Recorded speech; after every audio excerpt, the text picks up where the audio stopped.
The Panama Canal is indispensable to global trade and to Panama, generating a quarter of the country's annual income from the 15,000 ships that pass through each year. So when Donald Trump said this, "We gave it to Panama and we're taking it back," Panamanians understandably freaked out a little. Neither Trump or the U.S. Army or government have anything to do with Panama, says this union leader. What's in Panama belongs to Panamanians.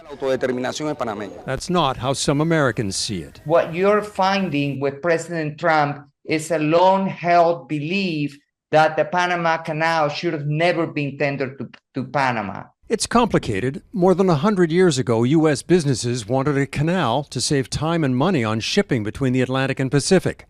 At the same time, Panamanian separatists in the narrow isthmus wanted independence from what was then Colombia. U.S. President Teddy Roosevelt's gunboat diplomacy helped create the country and then signed a treaty to create the canal. The Panama Canal was a remarkable feat of U.S. engineering, building locks that raise boats more than 25 meters up to a man-made freshwater lake. The ships sail across, the fresh water feeds the canal, and the locks lower the ships back to sea level on the other side of Panama.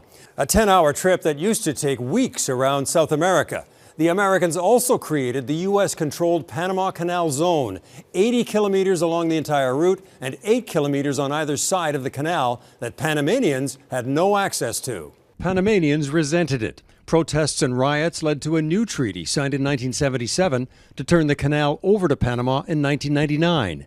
But the treaty also permits U.S. intervention to maintain security, and President Trump sees a security threat. Look, the Panama Canal is vital to our country. It's being operated by China.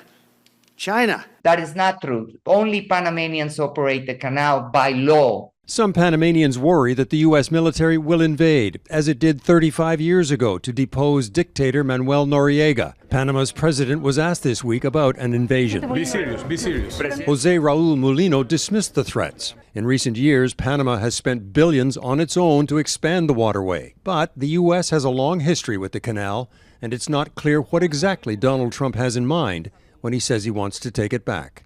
Eric Sorensen, Global News, Toronto.